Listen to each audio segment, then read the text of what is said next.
This is News 25 with Deanna O'Donnell and Missey Kohler. News 25, local news you can count on. Today's news is brought to you in part by Dr. George Leeks, Pahrumph's optometrist since 1990, offering full-spectrum eye care for children and adults. Call today, 727-8300. News is also brought to you by J.K. Nelson Law. Call 727-9900 today for your free consultation. If you need a lawyer, you need Nelson. Well, thanks for stopping by News 25. I'm Deanna O'Donnell. I'm Missey Kohler. Today's August 10th. Thanks again for joining us. Well, in-person voting will be available for the general election. Due to the passage of Assembly Bill 4, all active registered voters in Nye County will receive a mail-in ballot, but all voters will have the option of voting in person at the polls on touchscreen voting machines. This will be for early voting here in Pahrump, Tonopah, and the general election at the precincts. Voting mail ballots must be returned in person by the close of poll on Election Day or postmarked on or before Election Day to be counted. October 27th of 2020 is the last day the clerk's office will mail out replacement ballots. Things to expect at the polls or in-person voting: your mail-in ballot has to be canceled before you can be allowed to vote in person. So check in the mail and check the mail for that. Expect less voting machines, as they will have to make sure that voters can maintain a social distance while voting. Equipment will need to be sanitized between voters. Please contact the clerk, Sandra Merlino, by phone at 775-482-8134 or by email at smerlino@co.mye.nv.us for more information on that. Also, the general election on October 6th is the last day to register to vote, update registration, or change party affiliation for that election by mail or appearing in person at the Nye County Clerk's office. Registrations must be postmarked by October 29th. That is the last day for online registration and registration updates. You can register to vote at nv.gov. October 17th through the 30th and November 3rd, you have same-day in-person registration or registration updates during the early voting hours and on Election Day. Once again, the general election is being held on November 3rd. Well, the Smoke in Head vape store was burglarized on Sunday morning. The owners have photos of the individuals and have provided them to News 25. All three of the individuals that you will see in here have been positively identified, according to the owner. Police do not have them in custody at this time. Officers were on scene moments after the alarm sounded that the vape shop had been broken into, and the suspects were able to steal items from inside the store and flee. Police pursued the car but lost them in the desert around Pahrump. The store tells News 25 that they are now evaluating how many items have been stolen at this time. And if you have any information, of course, you can call the Nye County Sheriff's Office at 775-751-7000. Well, the Nye County District Attorney says that the murder case against Marco Torres has been cleared, an important hurdle. Brad Francis has the details. The DA's office says it's been able to get an open murder charge and several other charges against Marco Torres bound over following a preliminary hearing in Pahrump Justice Court. The case against Torres now heads into the district court, where, if convicted, he could potentially be sentenced to life without the possibility of parole. Torres, seen here on Facebook, is accused of killing Joseph Piper April 4th at the Linda Street home they shared. According to evidence presented at the preliminary hearing, Torres moved to Pahrump to act as caregiver to Piper, a lifelong friend who was suffering from throat cancer. The prosecution says during an argument, Piper locked himself in his bedroom and tried to call for help. Moments later, according to investigators, Torres broke into the room, grabbed the phone and destroyed it, then choked Piper to death. In a statement released Monday, Nye County District Attorney Chris Arabius says the killing of Piper was cruel and brutal. Arabius says after his office originally charged this, he vowed to get serious justice for Piper, and he says now we're one step closer to reaching that goal. The case now moves into the district court, where Torres will be arraigned August 28th on the open murder count and several other charges. The Nye County Sheriff's Office is investigating a weekend crash that sent one woman to the hospital. The crash happened late Friday night on Lola Lane at Alaska Way. The SUV ended up on its side. Passers-by helped the woman driver, who was the only person in the SUV, get out of the vehicle. Pahrump Valley Fire and Rescue medics then took over, treating the woman and transporting her to Desert View Hospital by ground ambulance. The extent of her injuries is unknown. The sheriff's office is looking at whether alcohol may have played a role in the crash. Thanks to Brad Francis for that report. Well, Pahrump Valley Fire and Rescue and the Nye County Sheriff's Office deputies are seeking information regarding an attempted arson at a residence on Prospector Lane this afternoon.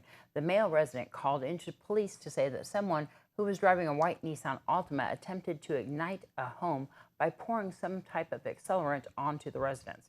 The man described the individual as a Caucasian tall male with a baseball cap who fled the scene. No damage was done to the home, according to Fire Chief Scott Lewis. If you have any information about this, you can call 775-751-7000 and you can remain anonymous. And we'll be back with more news from after this break. You're watching News 25, the most recognized and farthest reaching local news in Nye County. News 25, local news you can count on. Welcome back. We're happy to have you with us tonight. Trade tensions between the U.S. and Canada are escalating. Delta Airlines is asking thousands of flight attendants to take an unpaid leave, and Rocket Companies is flying high on Wall Street. Here's your business report. Here's Angela Miles with today's Business First Brief. Topping our news, trade tensions are escalating with Canada. The nation is placing $2.7 billion worth of tariffs on goods made in America. It's in retaliation to President Trump imposing 10% duties on aluminum products made in Canada. Delta Airlines needs at least 3,000 flight attendants to take an unpaid leave for up to a year. The airline is mapping out ways to cut costs and avoid involuntary cuts. According to CNBC, Delta expects to be overstaffed through the summer of 2021. The company says some flight attendants will be able to apply to work in Delta's catering department at a similar pay. And Rocket Companies, the parent of Quicken Loans, gained on Wall Street Friday after pricing in shares at $18 in its debut on the New York Stock Exchange on Thursday. To find out where you can see us every day, go to businessfirstam.com. Thanks so much, Angela. Well, Nye County has an update of the last cases of the email that was sent out on Friday morning here at 10:08 in the morning regarding COVID. Overall, there has been 408 confirmed cases of COVID-19 positives, with 8 new cases reported here in Pahrump. They want to remind you that the antibody positives do not count in the county's overall active total. There's 1 new case to report in the Nye County Sheriff's Office Detention Center here in Pahrump. Chemisys Laboratory through Serenity Health has partnered with the Nye County Sheriff's Office and Nye County to provide a drive-up COVID-19 testing for Nye County and surrounding communities. Testing here in Pahrump is Monday, 7 to 9 p.m., Wednesday, 7 a.m. to 9 a.m., and Friday, 7 a.m. to 9 a.m. There is no pre-registration required. You can show up with your ID and your insurance card if you have insurance. And if you don't have insurance, you can still get tested. Testing location is at Serenity Health at 2280 East Calvada Boulevard, number 301 in Pahrump. Of course, that is in the Calvada Eye, right next to the deck pond. People will be lining up in the Calvada Eye for that testing. If you would like to make an appointment for testing for COVID-19 or the antibody test, you can also do that by giving a phone call to Serenity Health.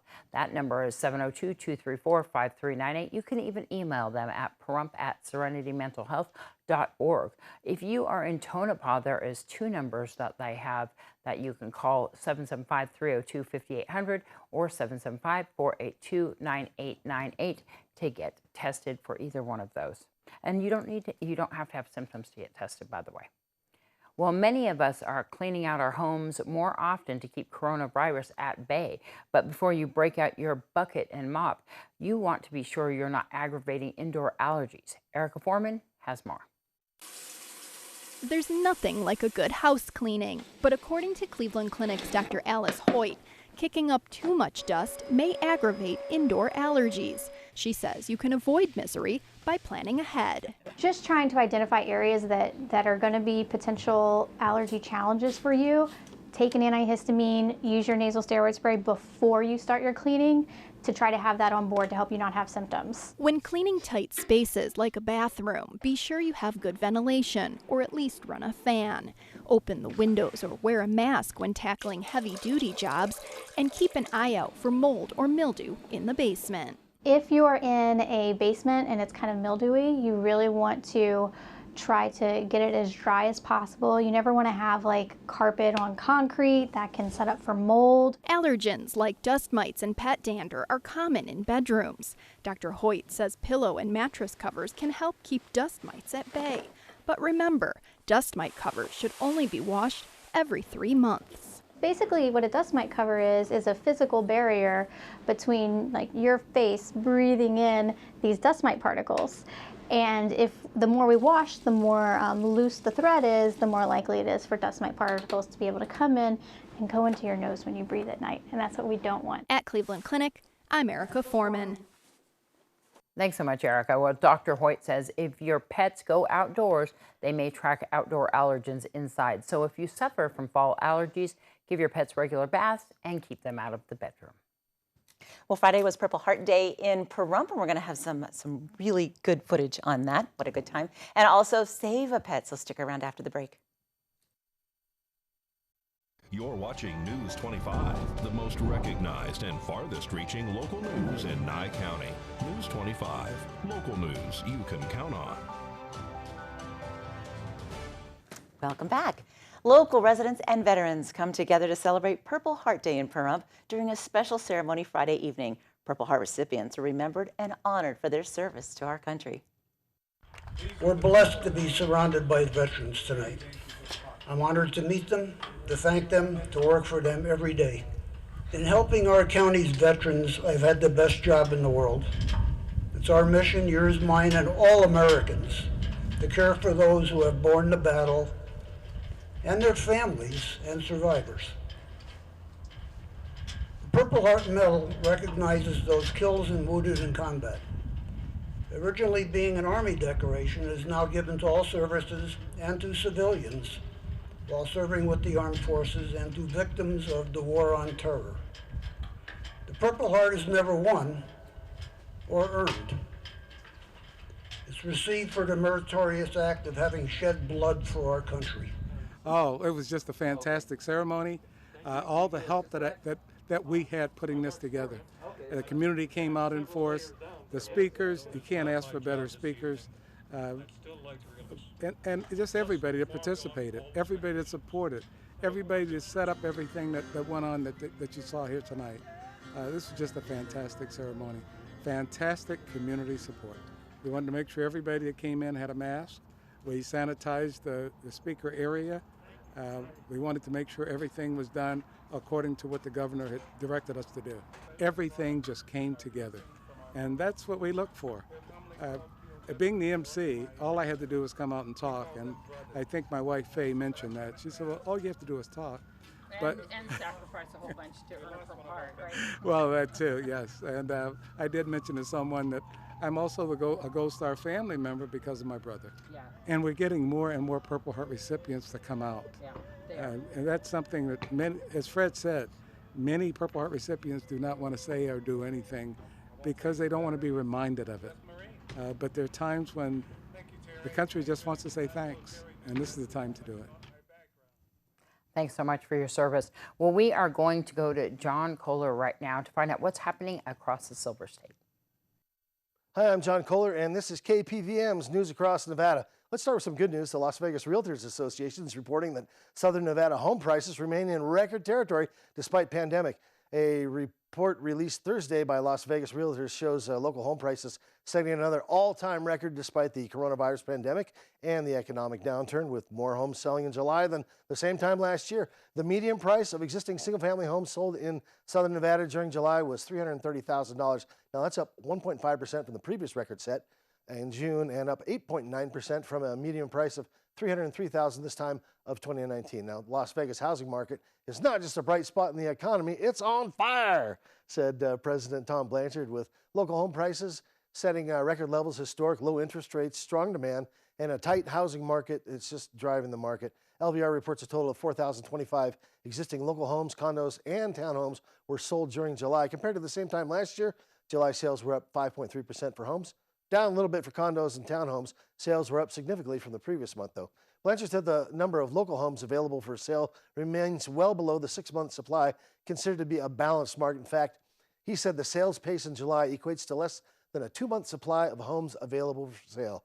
Good news if your home's for sale, I guess.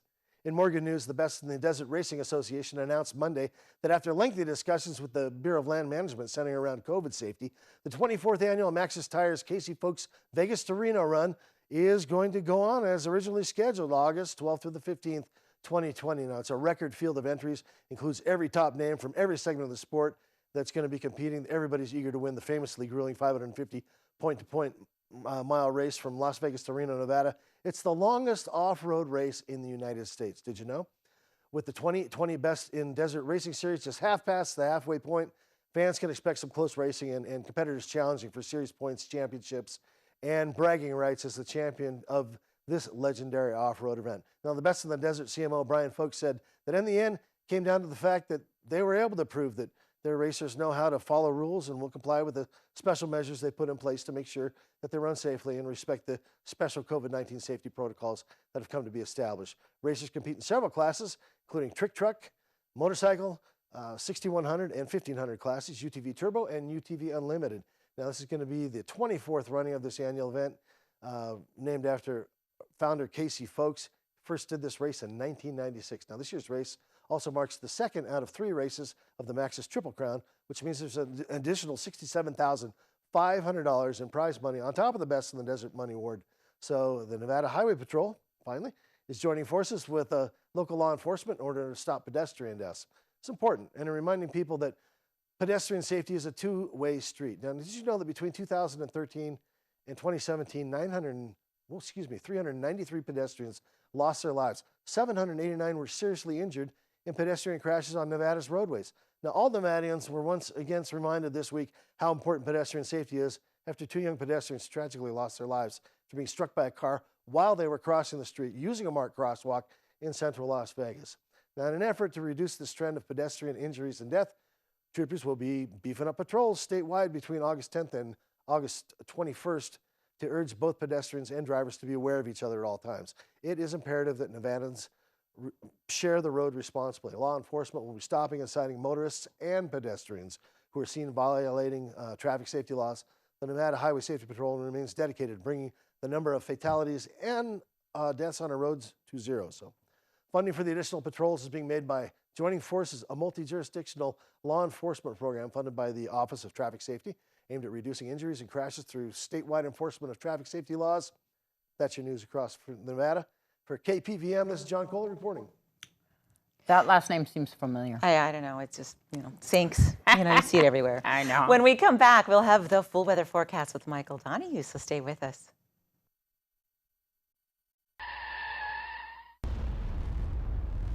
News 25 Weather Cam is brought to you by Lerner and Rowe Injury Attorney's Office in Pahrump. In a wreck, need a check? Call 702-877-1500. News 25 Weather is brought to you by Dairy Council of Nevada. The splash of cream in your coffee, the dollop of sour cream on your burrito, the melted toasty cheese on your pizza. Undeniably delicious, undeniably dairy. Enjoy what's real. Hello and welcome back to News 25. I'm Michael Donohue with today's weather. In Las Vegas, we had a high of 106 degrees, a low of 76. Death Valley, 116, their low is 82 degrees. 105 with a low of 67 in Amargosa. 101, a low of 64 in Beatty. 94.56 in Goldfield. 92.55 in Tonopah. 93.59 in Carson City. 89, a low of 63 in Fallon. And finally in Fernley, 97, their low is 64 degrees. Now today in Pahrump, we saw sunny skies. Our high today was 103 degrees. Winds out of the south-southwest up to 13 miles per hour. 7% humidity, and our sunrise at 5:58 this morning. Now tonight we're expecting clear skies. Our low is going to be 73 degrees. It's currently 102 outside with winds out of the east-southeast up to 8 miles per hour. 11% humidity, and our sunset at 7:39 tonight. Now taking a look ahead to that 7-day, we do have some clouds now in the forecast.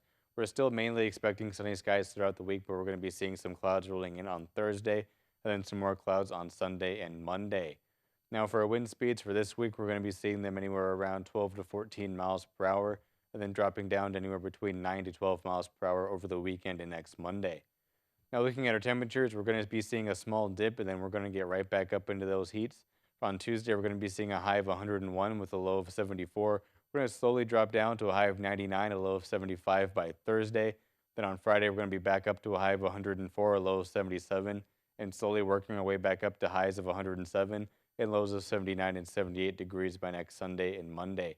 And so now with that, we're going to throw it back to the desk with Deanna and Missy. All right, I'm Deanna. I'm Missy Kohler. Thanks for watching. Have a good evening. Good night.